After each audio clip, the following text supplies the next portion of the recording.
Hey guys, Nan Rider here. This is gonna be my chapter review to Nanatsu no Taizai 223, Bewildered Lovers.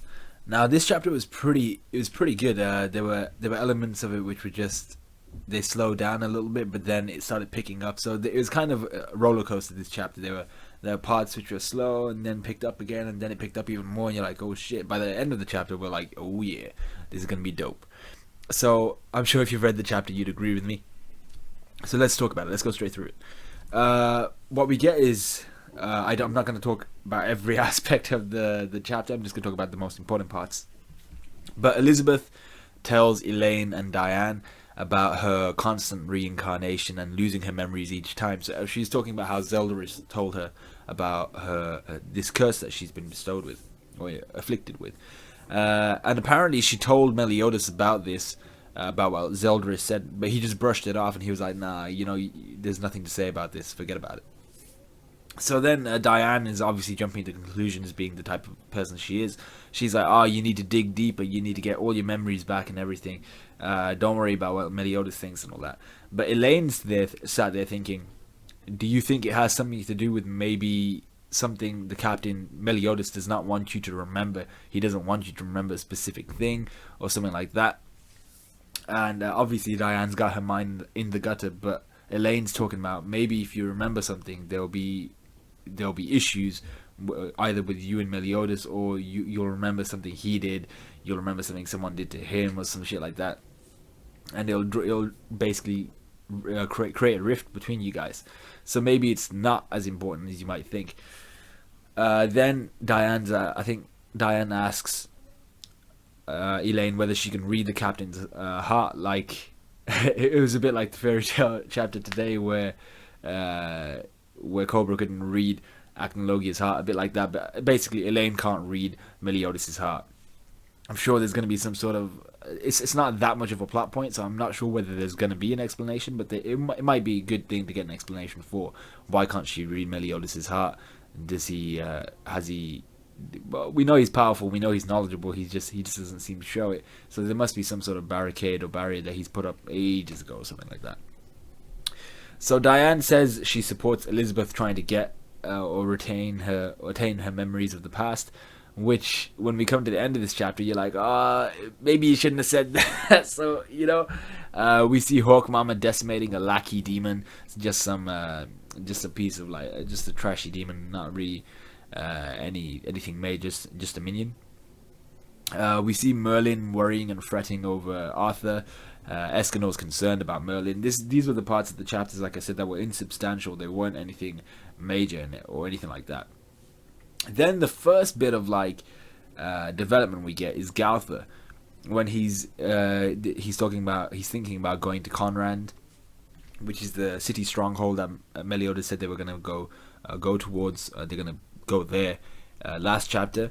And Galtha's I can sense the 10 Commandments there. So I'm not sure how many of the 10 Commandments are there, because they all the way through this chapter, whenever they made reference to the 10 Commandments that were on the path to Conrad, they always make mention of them and not just Mericilla. So I think Mericilla's on the way to Conrad, but at Conrad there's going to be the rest of the commandments, or at least a few more commandments. So Galtha can sense them. He's like, yeah, this is gonna be a good adventure. This is gonna be a good trip. But he also senses a strange, unnatural presence. I don't know what he's sensing. Maybe it's something to do with the fact that the city was known for being massacred or something like that. There was a huge massacre there, where everyone just got wrecked and then it was abandoned after that. Maybe it's something to do with that. Maybe it's something to do with one of the commandments. Powers which we have yet to see.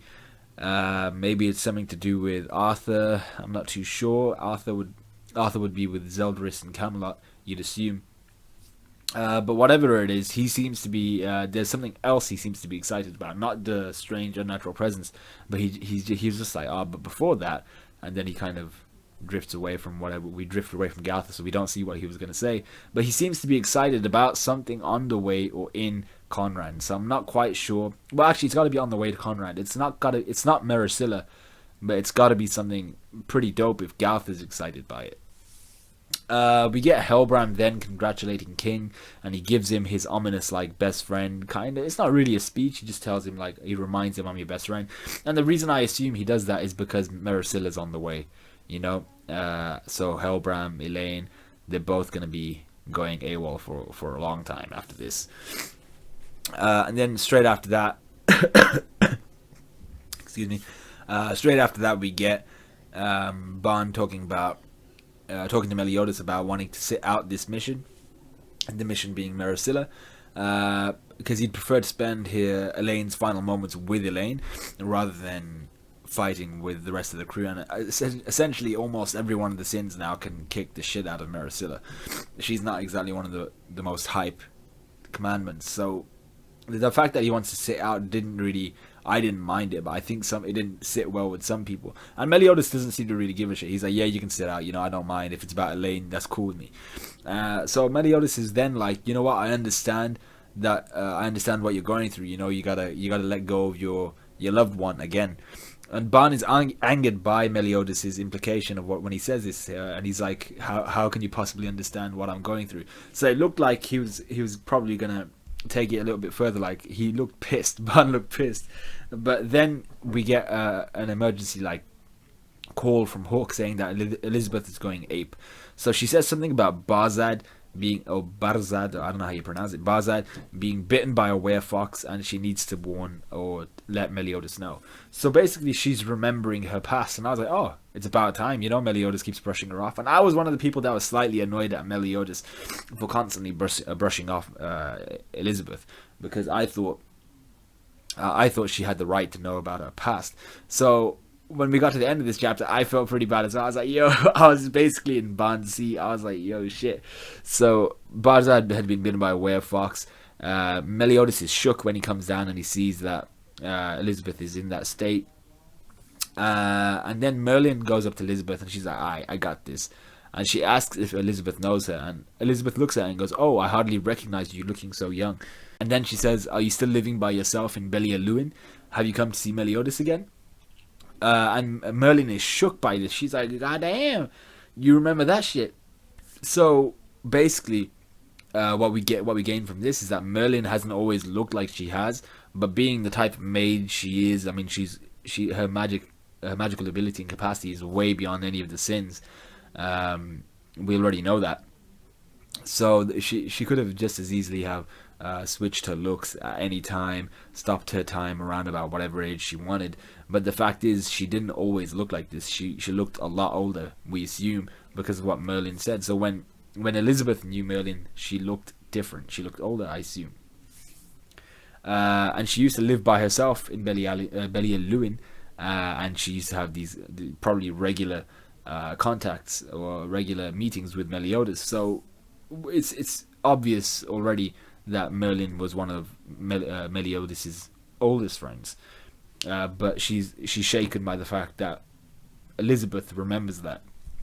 So Elizabeth is then seen to have unlocked both her Mangekyu Sharingan in both her eyes. So the Mangekyu is strong with her, and so her goddess, that kind of almost a bit like a swastika, but a third of it's missing, a quarter of it even.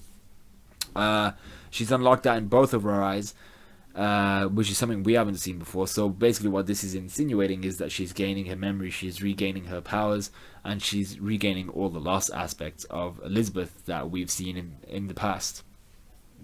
Merlin then lies to the Sins. It's a very obvious lie, but the Sins wouldn't have known that unless Meliodas hadn't said anything. But she says to the Sins that Elizabeth has probably been afflicted by Zeldarus's curse, which she lifted from Merlin. Then Meliodas is like, nah, you know what? Enough of the lies. So he says she's regaining her memories. Diane tells King about Elizabeth's reincarnation and her memory loss, and they're all in Elizabeth's room. She collapsed after she unlocked her Mangekyu Sharingan, and they're all in her room talking this through. And when Meliodas says that she's regaining her memories, Diane tells King about Elizabeth's reincarnations and memory loss, and then Merlin gets pissed and she's like, "Shut your mouth, Diane!" And Diane's there like. Behaving like a really like a little girl all the way throughout this chapter. She blames Meliodas for ignoring Elizabeth's questions about her past, but the thing is, in this situation she should know, especially with Meliodas' silence, and with how serious he is, that there's something else going on. So Meliodas then explains to the Sins that once Elizabeth regains her memory, so basically once all her memories for him return and they can start being all properly lovey-dovey and everything, she dies in 3 days. So that's the extent of her curse. He's forced to live with her while she has no memory of him. Then when she does finally remember him from all her time in the past, and she can really truly appreciate exactly what he's done and who he is, she dies 3 days after that. So it's really a curse for Elizabeth, but it's more of a curse for Meliodas because he has to live through that shit. So Merlin obviously knew. I mean, when you look at the shocked responses of all the Sins, Merlin's just there like, he has to tell everyone. But Barney's shook. He's like, yo, shit. Especially with what I said earlier. I mean, like, yo, he's shook. Kane, Escanor, they're all shook. And then Meliodas is like, you know what? There's no point in me hiding it anymore. I'm gonna unload my backstory about me and Elizabeth and why 3,000 years ago I did what I did. So this is the most dope part of the chapter. This is where I was like, we're here. You know, it's gonna be so good because I'm assuming we get to see why Meliodas turned from the commandments, why he turned from the demon clan, how he met Elizabeth, why she had such an effect on him, and then everything they did out. Because I don't think we're gonna get much on Stigma again, but then we're gonna get all their interactions, possibly some Merlin backstory as well. Hopefully, we might get more information about Belia Lewin. But more importantly, we're gonna find out how or if Meliodas killed the Demon King, and the curses that were bestowed upon Meliodas and Elizabeth, and who bestowed them. So that's all going to be really, really good, and I'm going to enjoy the shit out of it. But let me know what you guys thought. Like, comment, subscribe, all that good stuff. I'm giving this chapter a 7 out of 10. I mean, the rest of the chapter was kind of dull almost, but it was 7.5 out of 10. But then it kind of got awesome, and then it got beyond awesome, especially with that last panel. They were looking fierce as shit. It's going to be my thumbnail, but yeah, let me know what you guys thought. Like, comment, subscribe, all that good stuff, and I will see you guys. Is there One Piece chapter coming out this week? Or was that next week? Whenever the One Piece chapter comes out, I'll review that. But I'll see you guys in a bit.